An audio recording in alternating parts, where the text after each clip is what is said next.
BJP লুম্পেনরা মিছিল করছিল, ভেবেছিল আমায় আটকাবে। আরে আমায় আটকাতে গেলে আমার প্ল্যানই থাকে, প্ল্যান বি থাকে, প্ল্যান সি থাকে, প্ল্যান ডি থাকে।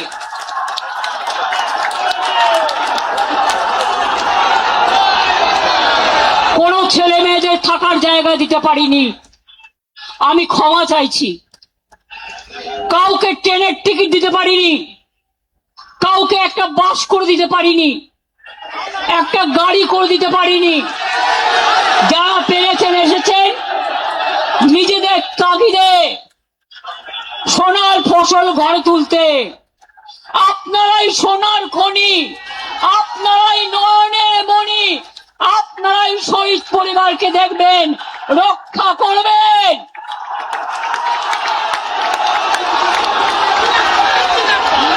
শুনুন, নকল বেড়াল তপস্বী হয়ে, বিজেপির পাশ বালিশ না হয়ে চ্যালেঞ্জ, বিজেপিতে যান, যান বিজেপিতে যান, যান বিজেপি ডাইরেক্ট করুন, আমার কোনো আপত্তি নেই। যত যাবে তত আমি খুশি হব। আর সেই জায়গাটা পূরণ করবার জন্য আমার ছাত্র আছে, আমার যুব আছে, আমার পুরনোরা আছে, আমার নতুনরা আছে, তারা ভরে দেবে, কানায় কানায় পূর্ণ করে দেবে। পরিষ্কার জেনে রাখুন, সরকার চালাতে গেলে কতগুলো ডিসিপ্লিন মানতে হয়। কালকে দিল্লিতে আপনারা দেখেছেন ছাত্র যুবদের উপর কি অত্যাচার হয়েছে। পার্লামেন্ট থেকে আমি শুনেছি যে প্রধানমন্ত্রী গাড়ি ঘুরিয়ে পালিয়ে গেছে। এখানেও মনে রাখবেন, বাড়াবাড়ি বন্ধ না হলে আমাদের আন্দোলন রাস্তায় আমাদের রাস্তা দেখাবে, মনে রাখবেন। পুলিশ এলাকায় এলাকায় এসপির ভূমিকা, বিজেপি প্রেসিডেন্ট হয়ে গেছে, আইসি হয়ে গেছে ব্লক প্রেসিডেন্ট। কেন আপনারা তৃণমূল কংগ্রেসকে ভয় দেখাচ্ছেন? আমি আজকে বলে যাই, এরপর আমি জেলায় জেলায় বেরোবো, কত ক্ষমতা আছে আমি দেখতে চাই। আপনারা আমাকে আটকাবে? আপনারা তো ইঁদুরের মতো বালিশের খোলে লুকিয়ে থাকেন, কখন বালিশটা কাটবেন। আর আমরা সুন্দরবনের বাঘের বাচ্চার মতো লড়াই করি। এটা আপনাদের সাথে আমাদের তফাৎ। পার্টি সিম্বলে জেতার পর বিজেপি যে কর্মীরা রক্ত দিয়ে জিতিয়েছেন, এমএলএরা জিতিয়েছেন, এমএলএদের জীবন দিয়ে জিতিয়েছেন, জীবনে তারা একটা এমএলএ হতে পারেনি, একটা কাউন্সিলর হতে পারেনি, একটা গ্রাম সভা হতে পারেনি, একটা পঞ্চায়েত সমিতি হতে পারেনি। তারাই মিছিল করে, তারাই মিটিং করে। আর আপনারা এত ভোগী, 2 মাস সহ্য করতে পারলেন না। এই যে চোর চোর বলে বেড়াচ্ছে না, আমরা বেঁচে গেছি, চোরগুলো বিজেপিতে চলে গেছে। না, নেব না, একদম নেব না। কালকের অপারেশন কারা করেছে আমি প্রত্যেকটার নাম জানি। আজকেও মাননীয় আদালত, আমরা রাত্রির 12টায় কেস করেছি স্পেশাল হিয়ারিং এর জন্য।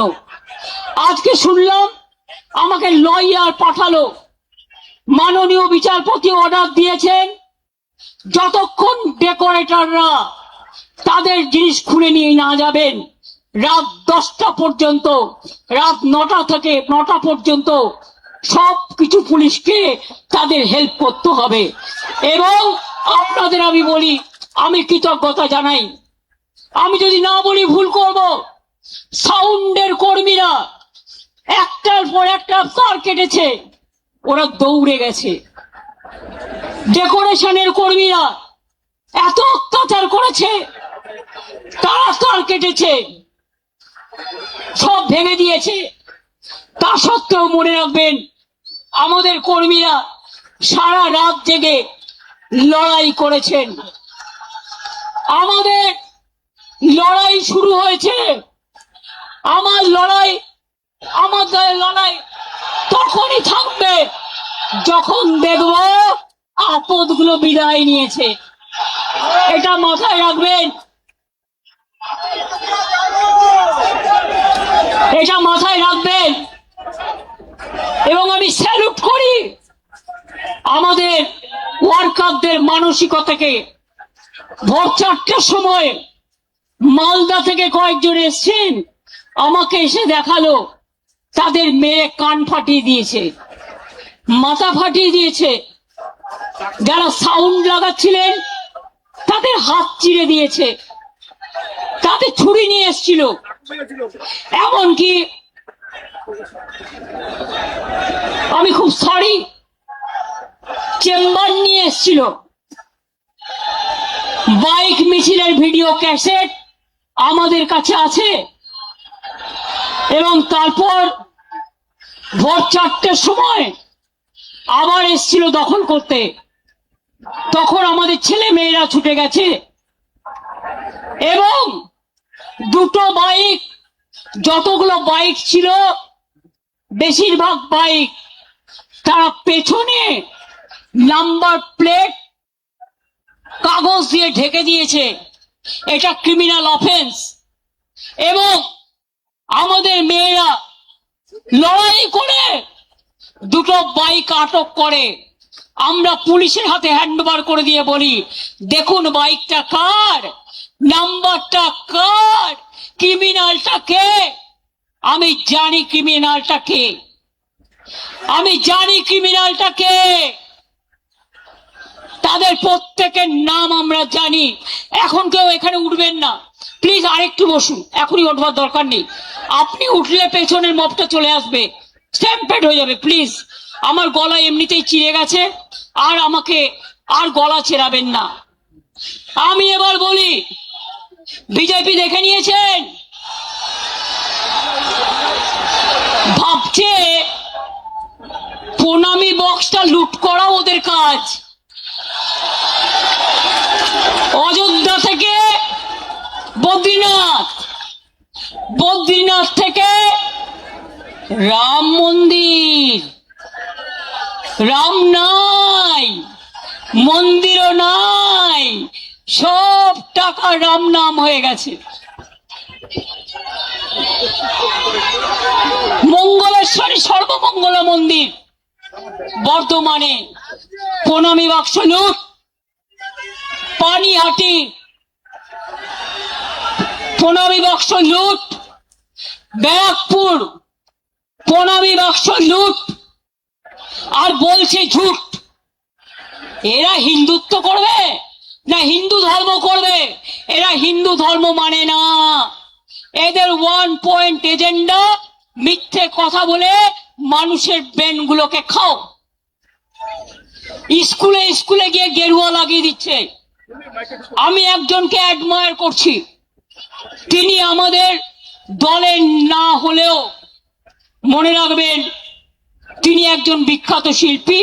নামটা আমি মিটিং এ বলছি, চন্দন সেন। আমি তার একটা ভিডিও দেখছিলাম। এরা academy of fine arts private ট্রাস্টের আন্ডারে, সেটাকেও দখল করে গেরুয়া করেছে, করতে নাকি গেছিল। তো উনি বলেছেন এরকম তো আমরা জীবনে দেখিনি। তাহলে ভাই কথা কম বলবে, আমার গলা ছিঁড়ে গেছে।